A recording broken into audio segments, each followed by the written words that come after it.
Hello, my name is Jessica Watson and this is my production management reflection vlog. I apologise that I'm going to be speaking at a million miles an hour because I'm going to try and cram all of this in. So I'm going to be talking through my module overview, my carbon literacy training, as well as intertwining my BATARP Albert training and a couple of analysis, and what it takes to be a good PM and kind of what I learned from this module. So after I studied at BOA, which is like a media college, I naturally fell into production management. I always ended up in the pre-production side of things, all the admin, all the staffing, and that kind of correlated into my employment as well, so within events and media as well, whether that was working with staff and crew or outreach events with kids. So I'm quite used to kind of GDPR regulations and stuff like that. So I thought I was in a really good position going into this module, and I was like, I'm going to fly through, it's going to be great. I was totally wrong. There was so much that I didn't know and had to learn already, but it also made me realise that how much I did know already, and how much kind of like about budgeting and scheduling and confidentiality and legality, that I already had great interest in them specialisms, and I was in a really good position to move into the module. So my progression, I think this was my downfall, I'm not going to lie. I went into it because I love production management. I was so excited to get started. I was like, right, I know exactly what I'm doing. I want to get completely stuck in. And it left me in a really tricky position because I was so ahead of the lessons that were being done in the lectures that I was waiting to do a task that I'd not been taught how to do yet. And then I was doing a task and then learning about it later on and realising that I'd missed so many things in it, and I'd have to go back and refine my work as well, especially within budgeting, so sourcing rates and stuff. I struggled to source rates like really bad because I found that everyone had a different rate, and like I guess like estimated prices for everything was so different on so many different websites, whether that was BBC, ITV, old PDF budgets that I was finding online, especially for Waterloo Road. I was looking into that, but obviously I'm making a studio show, so it's completely different depending on what kind of show you make as well. And back to rates are completely different to like crew rates that you find on independent pages, and like wet and dry studio hires are completely different depending on what region you are in the UK, and that was really difficult to navigate for me. I progressed really well overall, really. I did go into it a little bit quick, and then I ended up having to redo all of my work that I'd done at the start, but it was a good learning curve to kind of pace it. And obviously in a production you have a lot more time to get through all of this pre-production than I would have in this case. About 4 weeks to get through it, and I tried to get through it in about 1 week. So it made me learn that I need to stagger it out, and in a real case production this is going to be on a mass level, so you're going to need a lot more time, and you don't want to miss any details, so pacing it is definitely a good idea. My thoughts now, I am definitely on the right career path, 100%. I loved every second of this module. I knew I would. My self-confidence has skyrocketed because I felt really skilled and really knowledgeable in areas that I didn't even know, like health and safety I knew a lot about because I'm a medical first responder, so I know a lot about incident management and kind of triaging major incidents and access routes and accessibility requests and all the kind of legality stuff that falls under that as well. I didn't realise how much from my first year in uni, I did management for creative industries. I didn't realise how much legality stuff I learnt then and took in, because when it comes to like copyright laws and archive footage and stuff, I knew a lot, surprisingly, and like all the kind of stuff with PRS and all kind of live music licensing and all that kind of stuff is very similar, and it very much related to this. So I felt very confident and quite proud that I was skilled than I thought I was. I now have a development plan. I know the specialisms that I enjoyed more. I enjoyed the location side of it, so like the recce's, and all the kind of risk assessment stuff and creating a call sheet. I love a call sheet. I hope you like my call sheet as much as I enjoyed making it. And I've just got a clearer vision, really, I think, of where I want to head, and having a taste of real life production management work was really beneficial for me.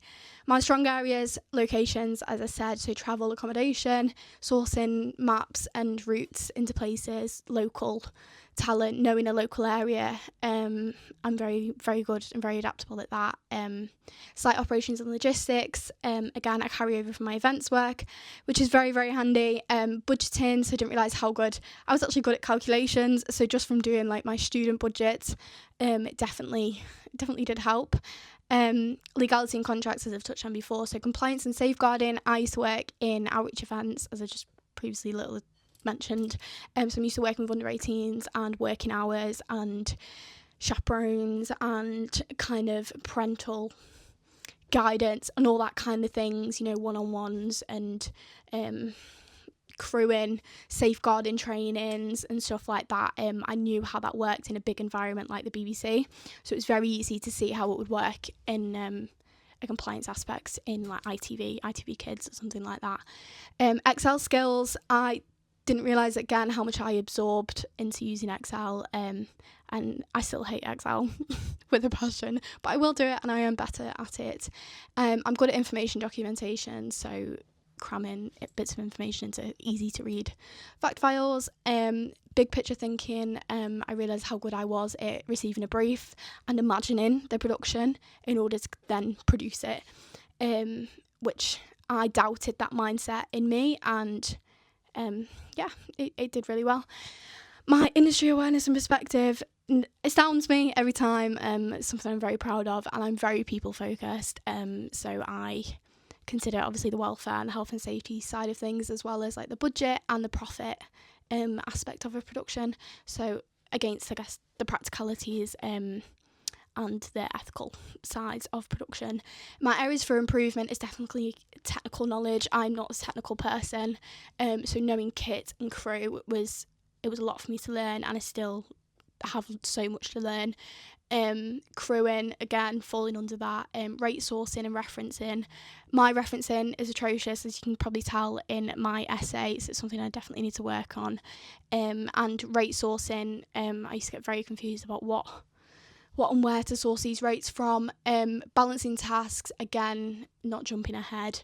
I would overthink and overload details. I've added that twice because it was definitely my downfall. Time predictions, again, under admin and pre-production and post-production as well. Translating that knowledge into professional language as well. And learning to delegate. And having some aspect of control in a real production. I'm going to have to learn to delegate, and that's hard for me because I like to see everything done properly, and this allowed me to, but obviously in a real production I'm going to have trust that people are going to do risk assessments right and be able to source the right locations and the right information is out to crew. So yeah, transferable skills, just falling into that. My decision making under pressure again falls from my operational experience in employment and student work as well. Risk assessments and safety awareness, I've definitely pulled this from my incident management experience as well. Team coordination and communication, I've very strong communication skills in email, radio, phone call etiquette, is something I'm very proud of, and it would definitely help in a field and a job in production management. Sustainability and ethical thinking was something that I developed on this module, I will take forward as well. Obviously BAFTA Albert, you all know what BAFTA Albert is, so they're advocating for that sustainability initiative that's coming into TV productions now. There's now training that everybody's been sent on. It's a very prominent theme in any aspect that you go into in any production now, such as green memos coming out and training. Everybody has to do training, whether that's in I've just recently done a screen skills passport training for a recent production that I'm just going to work on, as opposed to like a BAFTA Albert certificate as well. So surprising facts, so a single hour of TV production can produce around 13 tonnes of CO2, which is more than an average UK person produces in a whole year, which is mental. Film and TV productions generated around 175,000 tonnes of CO2 in 1 year, and that was back in 2024, which is the footprint of 40,000 UK people. Oh my gosh, we are killing the planet with these TV shows. A recent data shows that an hour of TV can reduce emissions equivalent to driving around the world twice. Not good. But future thinking, yeah, I've definitely considered being in a career in PM. as I've mentioned, I'm very driven to kind of explore my specialisms a little bit more, and how I'm gonna chase that and drive that, and what kind of skills I need in certain paperwork aspects and admin in order to progress into those separate fields, and I like this because it allowed me to explore all of them rather than chasing down one route and then realising, oh, actually I kind of want to explore the welfare point of view. In this module I got to explore different ones. It's definitely really helpful for me because I am one of the people that just wants to do everything, which helps and doesn't help, but just on a little point on the reviews. So within the sustainability, especially in the Albert training, so we touched on Shaun the Sheep.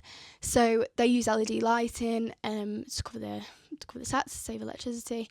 Their studio canteens had reusable Tupperware and flasks and stuff, and they were encouraged to bring their own bottles. There was no plastics on set.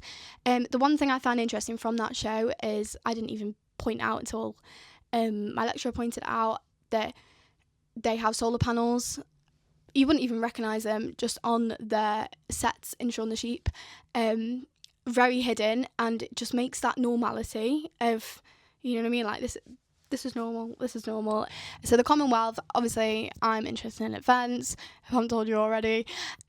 So learning how they did that within a broadcast and an event scene was very, very interesting. I'll let you read that in your own time. 1917 was the show review that we did within class. They did a lot to do with transport and minimising as much as they could local crews. There was a lot of like electric powered generators rather than diesel generators.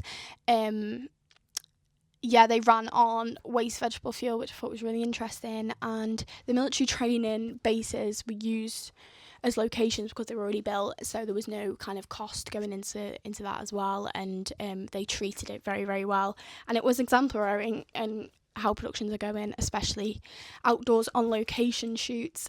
So skills of good PM, obviously organisation, logistics and adaptability is a key. You don't know what you're going to work on next, and being able to transfer that onto each production is very, very, very helpful.